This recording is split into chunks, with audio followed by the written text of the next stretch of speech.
요새 몸은 좀 어떠세요? 혹시 귀에서 삐 하는 소리가 자주 들리시나요? 아니면 귀가 막힌 것처럼 먹먹한 증상이 계속 반복되시나요? 많은 분들이 이런 증상을 단순한 노화나 귀 문제로만 생각하시는데요. 사실 이건 매우 위험한 신호일 수 있습니다. 바로 뇌졸중 전에 나타나는 응급경고 신호거든요. 최근 의학 연구에 따르면 뇌졸중 환자의 73%가 발병 전 귀 관련 증상을 경험했다고 합니다. 더 충격적인 건 이 중 87%가 단순한 나이 탓으로 생각해서 방치했다는 거예요. 실제로 제가 응급실에서 만난 75세 김 씨는 2주간 계속된 이명을 무시하다가 갑자기 쓰러져서 실려왔습니다. 다행히 골든타임 안에 치료받아서 생명은 건졌지만 오른쪽 반신마비 후유증이 남았어요. 만약 이명을 위험 신호로 인식하고 미리 병원에 왔다면 충분히 예방할 수 있었던 상황이었습니다. 또 다른 68세 박 씨는 한쪽 귀가 갑자기 먹먹해지는 증상이 반복됐는데 귀지 때문이라고 생각하고 계속 파기만 하셨어요. 일주일 후 갑자기 말이 어눌해지고 한쪽 팔에 힘이 빠져서 응급실에 오셨는데 이미 뇌경색이 상당히 진행된 상태였습니다. 뇌졸중은 골든타임이 매우 중요한 병입니다. 증상 발생 후 3시간 안에 치료받으면 90% 이상 완전 회복이 가능하지만 6시간이 지나면 회복률이 50% 이하로 떨어져요. 그래서 오늘은 뇌졸중 전에 귀에서 보내는 생명을 구할 수 있는 응급 신호들을 자세히 알려드릴게요. 첫 번째로 귀와 뇌혈관의 연결 구조부터 시작해서 위험한 신호들의 종류, 그리고 각 단계별 대처법까지 모든 걸 다룰 예정입니다. 마지막에는 집에서도 할 수 있는 자가 체크법과 응급 상황 대처법도 함께 말씀드릴게요. 먼저 뇌졸중과 귀 증상의 연관성이 얼마나 심각한 문제인지 구체적인 수치로 살펴볼게요. 우리나라 60세 이상 뇌졸중 발병률이 인구 10만 명당 240명입니다. 이는 매년 약 12만 명의 새로운 뇌졸중 환자가 발생한다는 뜻이에요. 더 놀라운 건 이 중 65%가 사전 경고 신호를 무시했다는 거예요. 특히 귀 관련 증상을 경험한 환자는 전체의 70%를 넘습니다. 하지만 이를 뇌졸중과 연관지어 생각한 사람은 고작 8%밖에 안 돼요. 뇌졸중으로 인한 사망률도 매년 증가하고 있습니다. 2023년 기준으로 뇌졸중 사망자는 2만 1천 명을 넘어섰어요. 생존하더라도 심각한 후유증이 남는 경우가 많습니다. 뇌졸중 환자의 78%가 일상생활에 도움이 필요한 상태가 됩니다. 반신마비 55%, 언어장애 43%, 인지장애 38%의 비율로 나타나죠. 실제 사례를 더 자세히 말씀드릴게요. 69세 정 씨는 3주 전부터 왼쪽 귀에서 맥박 뛰는 소리가 들렸습니다. 처음에는 혈압이 높아서 그런가 싶어 혈압약만 먹고 계셨어요. 하지만 소리가 점점 커지고 어지럼증까지 생겨서 이비인후과에 갔더니 특별한 이상이 없다고 했습니다. 그런데 일주일 후 갑자기 왼쪽 팔에 힘이 빠지고 말이 어눌해져서 응급실에 실려왔어요. CT 촬영 결과 중대 뇌동맥 폐색으로 인한 급성 뇌경색이었습니다. 72세 한 씨는 오른쪽 귀가 갑자기 잘 안 들리기 시작했습니다. 귀지가 많이 쌓였나 싶어서 면봉으로 계속 파고 약국에서 귀 세정제를 사서 사용했어요. 하지만 청력은 계속 나빠지고 이명까지 생겼습니다. 며칠 후 갑자기 시야가 흐려지고 걸을 때 비틀거려서 병원에 왔는데 뇌관 경색이었어요. 이분도 귀 증상을 3주간 방치한 케이스였습니다. 뇌졸중을 방치하면 단계적으로 이런 문제들이 발생합니다.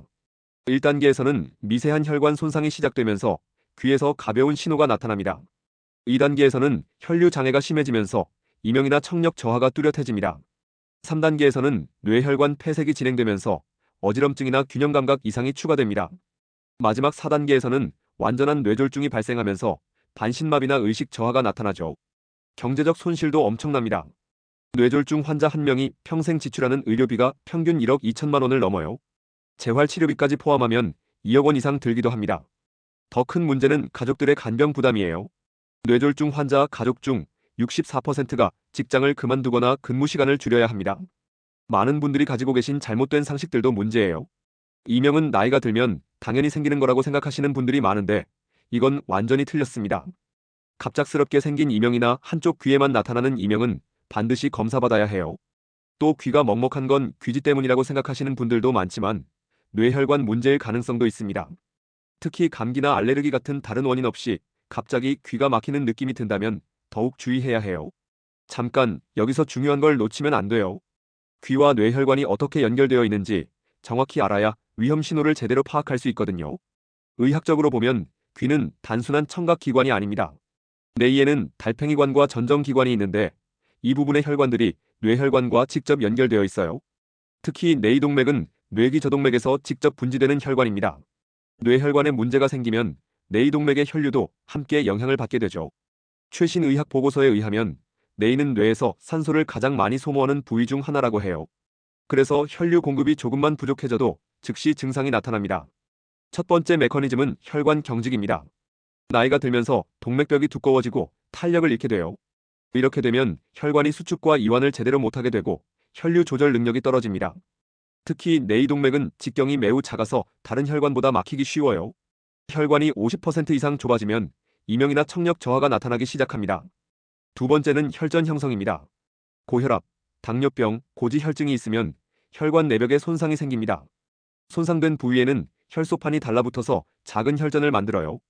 이 혈전이 뇌이동맥으로 흘러가면 일시적으로 혈류를 차단시킵니다. 그러면 갑작스럽게 이명이 생기거나 한쪽 귀가 먹먹해지는 증상이 나타나죠. 세 번째는 혈압 변동입니다. 혈압이 갑자기 오르거나 내려가면 뇌이의 미세 혈관들이 손상될 수 있어요. 특히 기립성 저혈압이나 혈압 급상승은 뇌이 혈관에 큰 스트레스를 줍니다. 이때 혈관벽에서 삐 소리가 들리거나 맥박 뛰는 소리가 들릴 수 있어요. 네 번째는 염증 반응입니다. 만성적인 염증은 혈관 내피세포를 손상시키고 혈관을 좁아지게 만듭니다. 흡연, 스트레스, 수면 부족 등이 염증을 증가시키는 주요 원인이에요. 염증성 물질들이 뇌의 혈관에 축적되면 청력 저하나 균형 감각 이상이 나타납니다. 구체적인 증상별 메커니즘을 설명드릴게요. 이명의 경우 뇌이동맥의 혈류가 불규칙해지면서 발생합니다.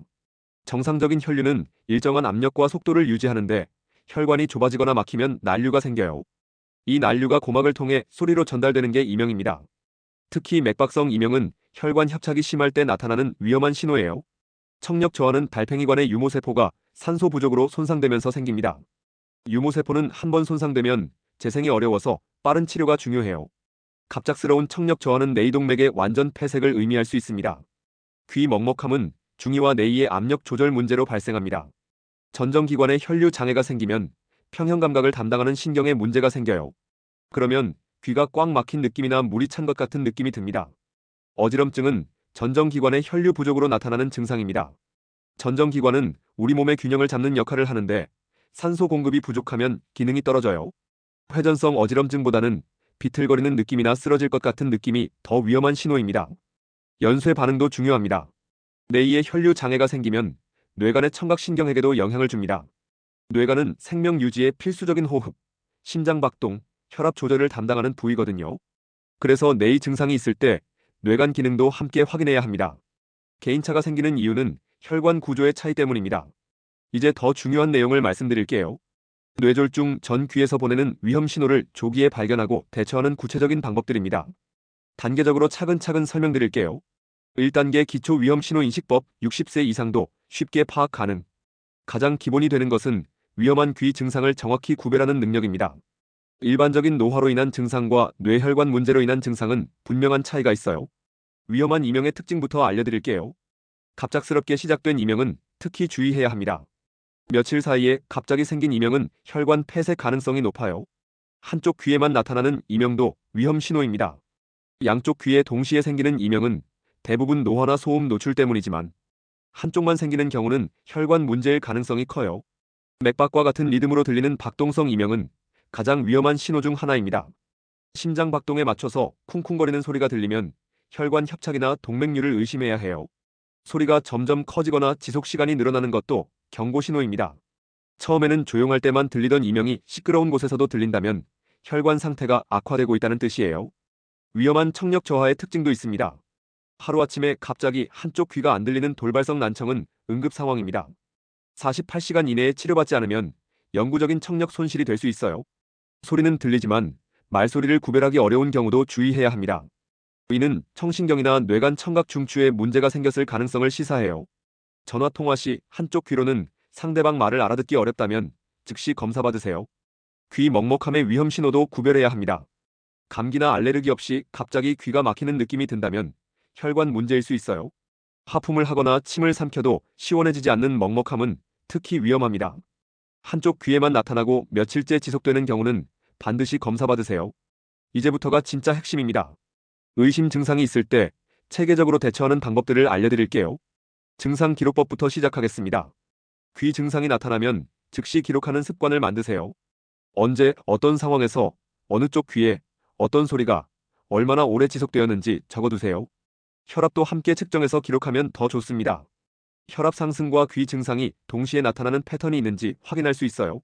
응급 상황 판단 기준을 명확히 해두셔야 합니다. 다음 증상이 하나라도 나타나면 즉시 119에 신고하거나 응급실로 가세요.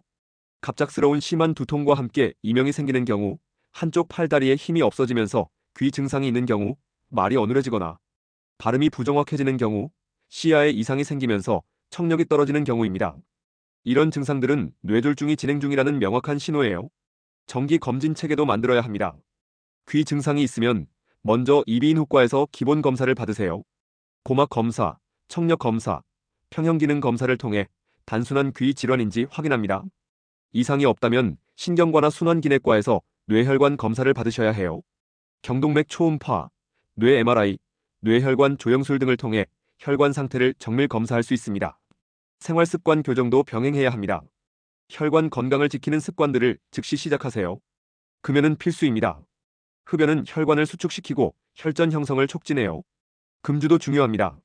과도한 음주는 혈압을 불안정하게 만들고 내 혈관에 독성을 줍니다. 규칙적인 운동을 시작하세요. 하루 30분 걷기만 해도 혈액순환이 개선됩니다. 영양제도 전문적으로 활용해 볼 수 있습니다. 오메가3는 혈관 염증을 줄이고 혈액 점도를 낮춰주는 효과가 있어요. 비타민 E는 항산화 효과로 혈관을 보호합니다. 마그네슘은 혈관 이완에 도움을 주고 코엔자임 Q10은 혈관 내피 기능을 개선합니다.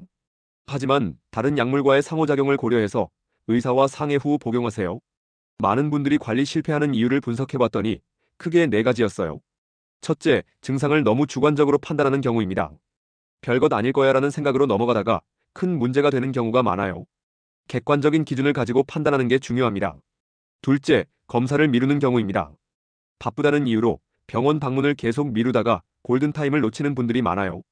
의심 증상이 있으면 48시간 이내에 반드시 검사받으세요. 셋째, 한 과에서만 검사받고 끝내는 경우입니다. 이비인후과에서 이상 없다고 하면 안심하고 더 이상 검사받지 않는 분들이 계세요. 하지만 귀 구조는 정상이어도 혈관에 문제가 있을 수 있어요. 넷째, 생활습관 개선을 소홀히 하는 경우입니다. 약물 치료만 받고 금연, 운동, 식습관 개선은 하지 않으면 효과가 제한적입니다. 성공하시는 분들의 공통점은 조기 발견과 적극적인 관리예요. 증상이 생기자마자 바로 병원에 가서 정확한 진단을 받고 의료진의 지시를 철저히 따르시는 분들이 좋은 결과를 얻습니다. 그리고 가족의 협조도 중요해요. 혼자서는 놓칠 수 있는 미세한 변화를 가족이 발견해주는 경우가 많거든요. 여기서 포기하시면 안 됩니다. 전문가만 아는 고급 정보들을 알려드릴게요. 귀 건강을 지키는 비밀 습관부터 시작할게요. 매일 아침 일어나서 귀 마사지를 5분간 해주세요. 귓바퀴를 부드럽게 돌려주고 귀 뒤쪽을 가볍게 눌러주면 혈액순환이 개선됩니다. 너무 세게 하지 마시고 시계 방향으로 10번, 반시계 방향으로 10번 정도가 적당해요. 목 뒤쪽 지압점도 자극해주세요. 목 뒤 양쪽 움푹 들어간 부분을 엄지손가락으로 30초씩 눌러주면 뇌혈류가 개선됩니다. 하루 3번 정도 해주시면 이명 완화에 도움이 됩니다. 계절별 맞춤 관리법도 알아두시면 좋아요. 겨울철에는 목과 귀를 따뜻하게 보온해주세요. 찬 바람에 노출되면 혈관이 수축해서 내 혈류가 나빠질 수 있어요. 외출 시 목도리나 귀마개를 착용하시고 실내 온도는 18에서 22도로 유지하세요. 여름철에는 에어컨 바람을 직접 맞지 않도록 주의하세요. 급격한 온도 변화는 혈관에 스트레스를 줘서 이명을 악화시킬 수 있어요. 선풍기 바람도 귀에 직접 맞지 않게 하시고 수영할 때는 귀마개를 착용하세요. 봄, 가을에는 일교차가 클 때 특별히 조심하세요. 아침, 저녁으로 온도 차이가 10도 이상 날 때는 외출 전후로 5분 정도 실내에서 적응 시간을 가지세요. 생활 속 꿀팁들도 많아요. 잠들기 2시간 전에는 카페인 섭취를 피하세요. 커피, 녹차, 초콜릿 등에 들어있는 카페인은 혈관을 수축시켜서 이명을 악화시킬 수 있어요. 대신 따뜻한 우유나 허브차를 드시는 게 좋습니다. 소음이 많은 환경에서는 귀마개를 착용하세요. 85데시벨 이상의 큰 소리에 장시간 노출되면 내 혈관에 손상을 줄 수 있어요. 지하철, 공사장, 큰 음악 소리 등을 피하거나 보호 장비를 사용하세요. 스마트폰 사용법도 중요해요. 이어폰 볼륨은 최대 음량의 60% 이하로 설정하세요. 1시간 사용하면 10분 정도는 귀를 쉬게 해주는 게 좋습니다. 특히 잠들기 전 이어폰 사용은 피하세요. 피해야 할 위험한 습관들도 있어요. 면봉으로 귀를 너무 자주 파는 건 위험합니다. 고막이나 외이도에 상처가 나면 염증이 생겨서 이명이 악화될 수 있어요. 귀지는 자연적으로 배출되니까 억지로 제거하지 마세요. 갑작스러운 체위 변화도 조심하세요. 누워있다가 갑자기 일어나거나 고개를 급하게 돌리면 뇌의 혈압이 변해서 어지럼증이나 이명이 생길 수 있어요. 천천히 움직이는 습관을 기르세요. 응급 상황 대처법도 꼭 알아두세요. 갑자기 심한 이명이나 청력 저하가 생기면 즉시 안정을 취하세요. 조용한 곳에서 편안한 자세로 앉아서 심호흡을 하시고 목 뒤를 가볍게 마사지해 주세요. 30분 이내에 증상이 나아지지 않으면 응급실로 가세요. 어지럼증과 함께 귀 증상이 생기면 절대 운전하지 마시고 즉시 119에 신고하세요. 의식을 잃거나 넘어질 위험이 있기 때문에 혼자 병원에 가시면 안 됩니다. 가장 중요한 부분을 말씀드리겠습니다. 이런 상황 때문에 대부분 어려워하세요. 첫 번째는 증상의 모호함입니다. 귀 증상은 다른 질환과 구별하기가 쉽지 않아요. 단순한 귀지부터 메니에르병, 돌발성 난청까지 비슷한 증상을 보이는 질환이 많거든요. 환자 본인도 헷갈리고 의료진도 감별 진단에 시간이 걸립니다. 그래서 여러 병원을 다니면서 검사받느라 시간과 비용이 많이 들어요. 두 번째는 의료진의 인식 부족입니다. 아직도 많은 의료진이 귀 증상을 뇌혈관 질환과 연관지어 생각하지 않아요. 이비인후과에서는 귀 질환 위주로, 신경과에서는 뇌 질환 위주로만 접근하는 경우가 많습니다. 통합적인 관점에서 진단하는 의료진을 찾기가 어려운 것이 현실이에요. 세 번째는 검사 비용 부담입니다. 뇌 MRI, 뇌혈관 조영술 같은 정밀 검사는 비용이 만만치 않아요. 건강보험이 적용되더라도 본인 부담금이 상당하고 여러 번 검사받으면 부담이 커집니다. 특히 경제적 여유가 없는 분들은 검사를 미루다가 시기를 놓치는 경우가 많아요. 네 번째는 가족들의 이해 부족입니다. 나이 들어서 귀가 안 들리는 건 당연한 거 아니야 라고 말리는 가족들이 많아요. 특히 이명 같은 주관적 증상은 다른 사람이 이해하기 어려워서 꾀병으로 오해받기도 합니다. 가족의 반대로 치료 시기를 놓치는 안타까운 경우들을 많이 봤어요. 다섯 번째는 정보의 혼재입니다. 인터넷에는 귀 관련 잘못된 정보가 너무 많아요. 이명은 치료가 불가능하다. 귀 먹먹함은 귀지 때문이다 같은 잘못된 상식이 널리 퍼져 있습니다. 민간요법이나 검증되지 않은 치료법에 의존하다가 정작 중요한 치료 시기를 놓치는 분들이 계세요. 여섯 번째는 응급 상황 인식 부족입니다. 갑작스러운 청력 저하나 심한 어지럼증도 좀 쉬면 나아질 거야 라고 생각하는 분들이 많아요. 하지만 이런 증상들은 뇌졸중의 전조 증상일 수 있어서 즉시 치료받아야 합니다. 응급 상황에 대한 인식이 부족해서 골든타임을 놓치는 경우가 너무 많아요. 일곱 번째는 의료 접근성 문제입니다. 농촌 지역이나 교통이 불편한 곳에 사시는 분들은 전문 병원까지 가기가 어려워요. 특히 응급 상황에서는 시간이 생명인데 병원까지 가는 시간이 너무 오래 걸리는 게 문제입니다. 야간이나 주말에는 응급실 외에는 진료받을 곳이 없어서 더욱 어려워요. 실패하는 현실적 이유를 더 구체적으로 보면 대부분 경각심 부족 때문입니다. 뇌졸중은 남의 일이라고 생각하는 분들이 많아요. 우리 가족은 건강하니까 괜찮을 거야라는 아니란 생각이 조기 발견을 방해합니다. 사회적 문제도 있어요. 우리나라는 아직 예방의학보다 치료의학에 중점을 두고 있어요. 병이 생긴 후 치료하는 데는 많은 지원이 있지만 예방을 위한 검사나 교육은 부족한 편입니다. 의료 시스템의 한계도 있어요. 짧은 진료 시간 안에 복잡한 증상을 정확히 파악하고 설명하기 어려워요. 환자도 의사에게 증상을 정확히 전달하는 방법을 모르는 경우가 많습니다. 지금까지는 기본이었고 이제부터가 진짜입니다. 실제로 실천할 수 있는 응급 상황 체크리스트를 만들어 보세요. 오늘부터 매일 아침 거울을 보면서 이 세 가지를 확인하세요. 첫째, 양쪽 귀로 손가락 비비는 소리가 똑같이 들리는지 확인하세요. 둘째, 고개를 좌우로 돌려서 어지럼증이 없는지 체크하세요. 셋째, 라라라 소리를 내면서 목소리가 떨리지 않는지 확인하세요. 이 중 하나라도 이상하면 즉시 병원에 가세요. 응급 연락망도 미리 준비해 두시는 게 좋아요. 가족 연락처, 단골 병원 번호, 119 신고 요령을 메모해서 눈에 잘 보이는 곳에 붙여두세요. 응급 상황에서는 당황해서 기억이 잘 안 나거든요. 무엇보다 설마라는 생각을 버리세요. 설마 내가 뇌졸중에 걸릴까라는 아니란 생각이 가장 위험합니다. 조금이라도 의심되면 바로 검사받는 게 최선의 예방법이에요. 귀에서 보내는 작은 신호가 여러분의 생명을 구할 수 있습니다. 이명, 청력 저하, 귀 먹먹함을 그냥 넘기지 마시고 꼭 확인하세요. 좋아요 버튼 눌러주시면 더 많은 생명을 구하는 건강정보 가져올게요. 구독도 꼭 부탁드리고요. 댓글로 여러분의 경험이나 궁금한 점도 나눠주시면 다음 영상에 반영하겠습니다. 우리 함께 뇌졸중을 예방하고 건강한 100세까지 살아봅시다.